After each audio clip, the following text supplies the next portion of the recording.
Right now on Morning News Now, running away with the competition. Team USA extending its overall lead in dramatic fashion and making some history along the way. We're diving into the stunning upset that has the track world buzzing. Also this morning, opening night. Kamala Harris and her new running mate, Minnesota Governor Tim Walz, make their national debut. The phone call that sealed the deal as they begin to barnstorm battleground states together. Reaction from the Trump ticket with less than 90 days until the election. Plus, slow motion storm as Debby sits off the coast. The South continues to get slammed with heavy rain, leaving homes and cars underwater. We're tracking the storm as it slogs north and the concerns it could pick up steam before making landfall again. And showing a little leg? With the pandemic changing the way many of us work, there's a new debate over whether it's okay to wear shorts to work. We're going to sit down with an etiquette expert to get to the bottom of the office debate that has some out of shorts. Good morning. I assure you I am wearing a suit today. Good to have you with us on this Wednesday morning. I'm Joe Fryer. Savannah is on assignment.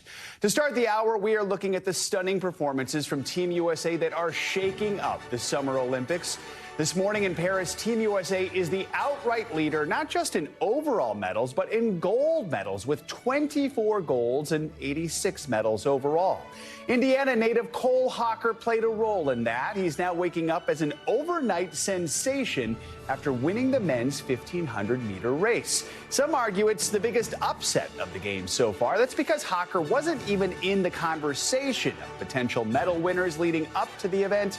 He went on to stage an incredible comeback in the final stretch against two of the heavy favorites. Oh yeah, he also set an Olympic record in the process. Take a listen to what he told NBC News after becoming just the fourth American ever to win gold in that event. Just unbelievable. I saw that list, and I've seen the list of just champions that have come before me, and I kind of always dreamt but never believed, that I would be in the same breath as those guys. But as I've progressed through my career, I've gotten closer and closer, and now it's just truly an honor. Yared Nuguse, also of Team USA, finished close behind him to bring home the bronze. We'll bring you more Olympic highlights later this hour. Now to our top story this morning, the race for the White House and a newly minted Democratic presidential ticket. Vice President Harris and her running mate, Minnesota Governor Tim Walz, are heading to two battleground states today. They'll be in Michigan and Wisconsin for campaign events before heading to Arizona and Nevada later in the week. Their first rally together was last night in Philadelphia. It came just hours after the vice president tapped Governor Walz to join her on the ballot. While addressing the enthusiastic capacity crowd, Ms. Harris praised her running mate. A leader who will help unite our nation and move us forward. A fighter for the middle class. A patriot who believes, as I do, in the extraordinary promise of America. I'm here today because I found such a leader. Governor Tim Walz of the great state of Minnesota.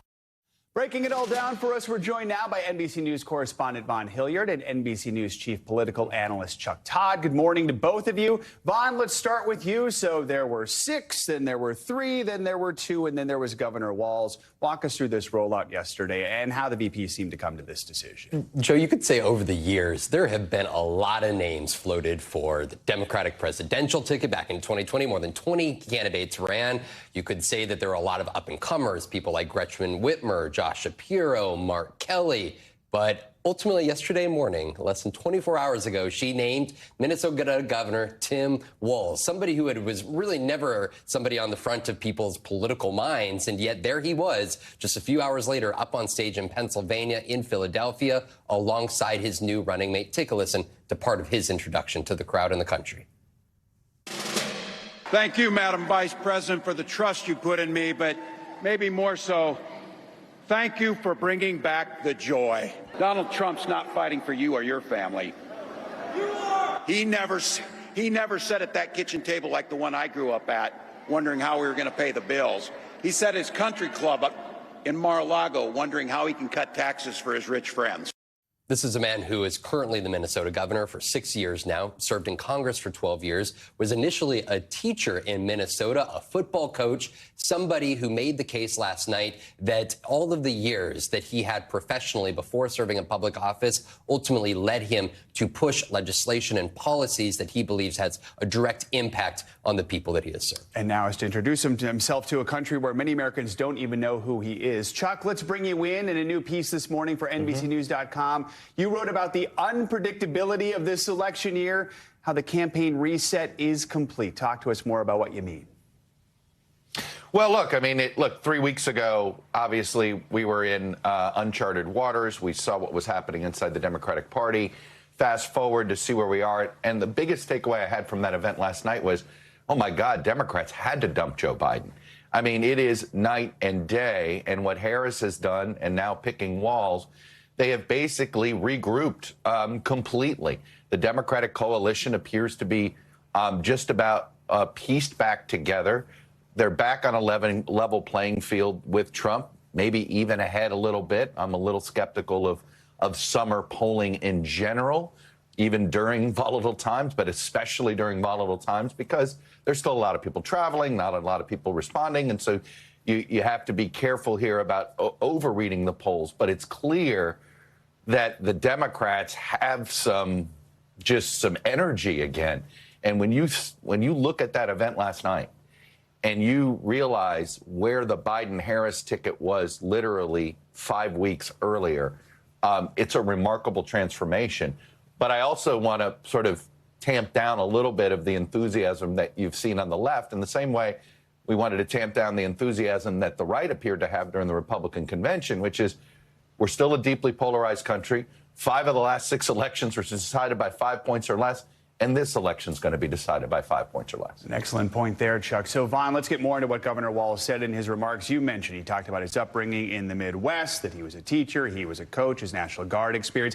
He also doubled down on his use of the word weird, which sort of went viral, maybe got him a lot of attention. Talk more about that. Right. He used the word weird to describe Donald Trump and J.D. Vance after J.D. Vance's past comments, dismissive comments about, quote, childish cat ladies came forward. And that's really what kind of propelled him to the front of the American public's conscience just about 2 weeks ago here. And now he's going to take the debate stage eventually with J.D. Vance, a fellow Midwesterner who really introduced himself at the Republican National Convention with his own bio from the Midwest. And now I want to let you listen to Tim Walz here, because he clearly, based off of last night's rally and the ones to come, is eager to strike the contrast between him, somebody who grew up in Nebraska, lives in Minnesota, and J.D. Vance, the Ohioan. Take a listen.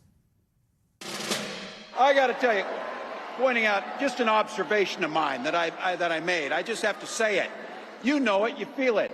These guys are creepy, and yes, just weird as hell. That's what you see. That's what you see. So you know what's out there, so say it with me. We aren't going back.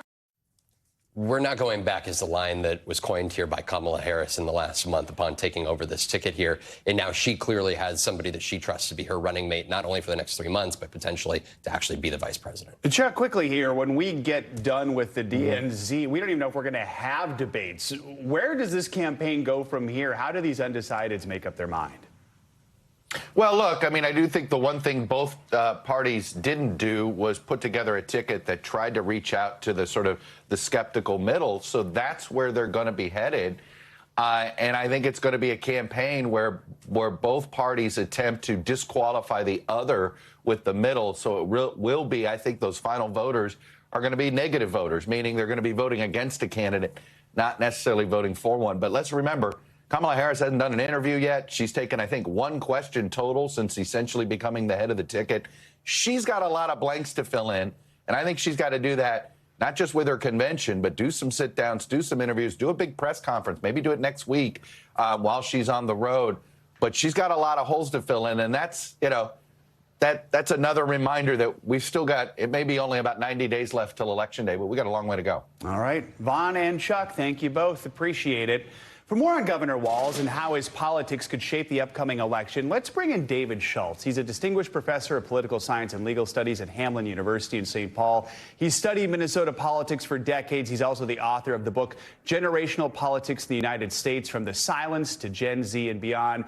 He's also, when I worked in Minneapolis, the political analyst I went to most to talk about what was happening in Minnesota. Professor Schultz, great to see you. My pleasure. Thank you, Joe. All right. So 18 days ago, when President Biden announced that he would not run again, if someone had told you the Democratic ticket would be Harris-Walz, what would you have thought? I would have thought it wasn't going to happen because he would not have been on my list. Clearly, when Biden exited, Harris was coming in. My short list was like everybody else. It was going to be Kelly. It was going to be Shapiro, maybe Bashar. But Walz certainly wasn't the person that I was even thinking about it, and never thinking that somebody from Minnesota is going to leap onto the national stage again.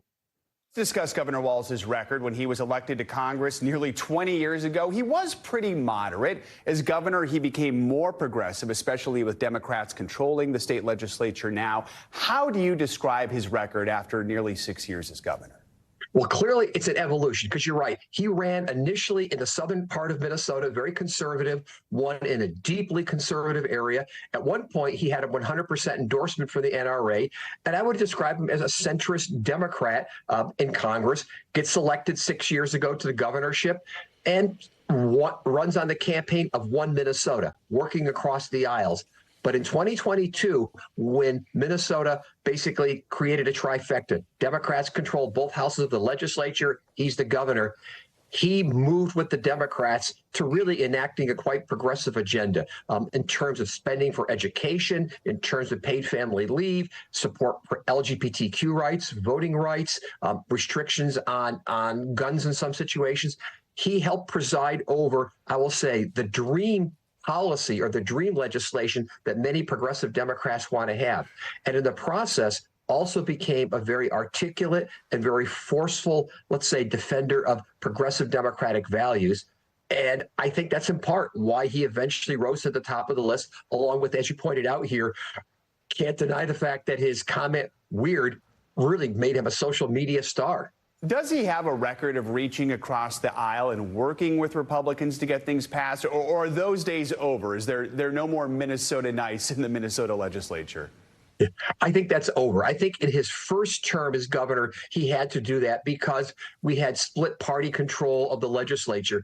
But once the Democrats took control of both our House and our Senate, if you listen to his State of the State speech, he clearly said the era of polarization, of gridlock is over, and really sort of challenged Republicans to join the Democrats in terms of enacting this legislation. So he's shifted from that, let's say, bipartisan to more partisan to again, shifting to the left in the process. And I think in part that's, again, why Harris selected him. I think partly what we're going to see now, and I think this was pointed out a couple of minutes ago, is that we now have a clear contrast with Trump versus Harris. It's conservative versus liberal running base politics.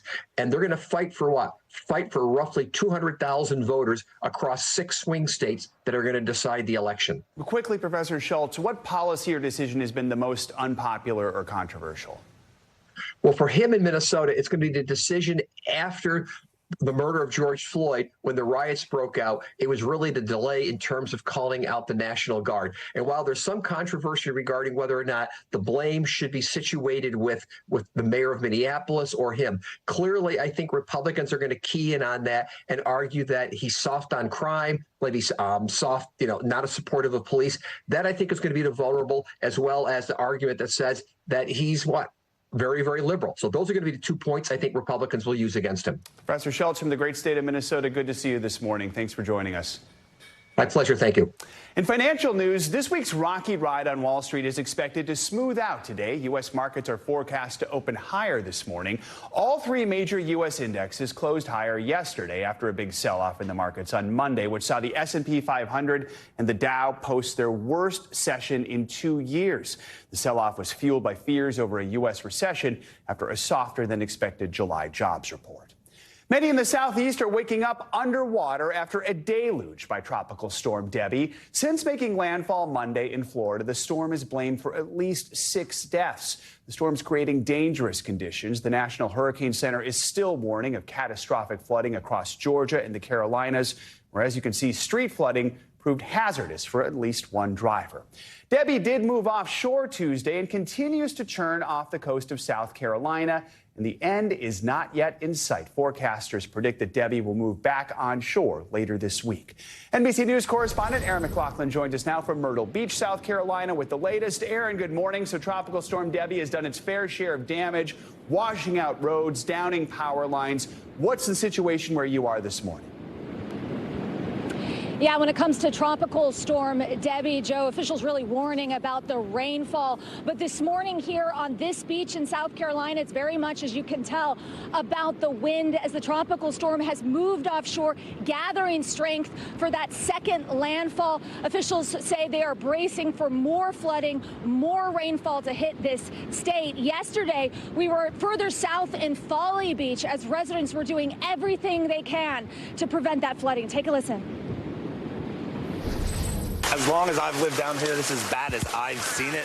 And what we're doing right now is just trying to keep the 2 drains in our streets open because they are our only lifeline. Without those, there's nothing stopping the water just coming up. Are you optimistic? Absolutely. Absolutely. Even in this rain? Yep. Even in this rain. And this morning, we're waiting to hear from the mayor of Charleston, the second largest city in the state. That city has been under curfew since late Tuesday.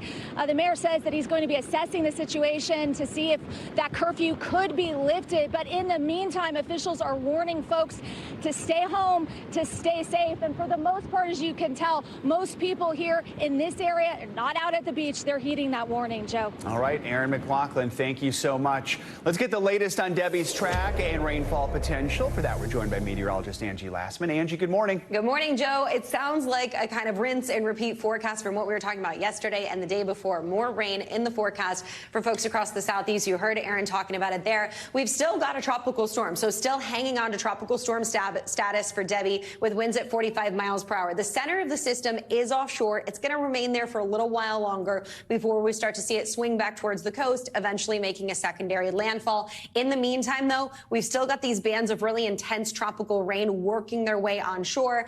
And this is going to be something we deal with through the day today, potentially into tomorrow. And then that system will start to be on the move a little farther north as we get to the end of the work week. Here's the flood alerts, 15 million people included in those, but pay close attention to Charleston, Savannah, in the surrounding areas where we have those flash flood warnings in effect at this time.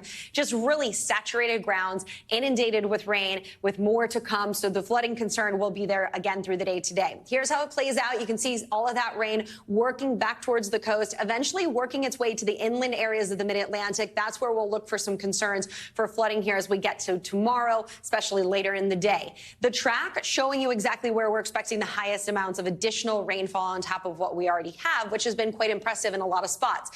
Of course, to the right of that system, on the eastern side of the system, usually where we see the wettest conditions, and that's exactly what we're showing across parts of South Carolina and North Carolina. Notice, eventually, as we get into Thursday, there's that system still maintaining tropical storm strength, but moving back on shore before it moves to the north, still dumping another potential isolated spots of double-digit amounts of rainfall. But I think more widespread numbers, 3 to 5, maybe up to 7 inches of rain for the higher amounts across parts of the inland mid-Atlantic and the Carolinas as we get through the next couple of days. Flash flood risk centered really across the Carolinas today. Wilmington, Myrtle Beach, a high risk for folks there. We'll see kind of a little bit of a shift a little farther to the north for that, but the river flooding will be there and the tornado risk tomorrow as that system comes back on shore.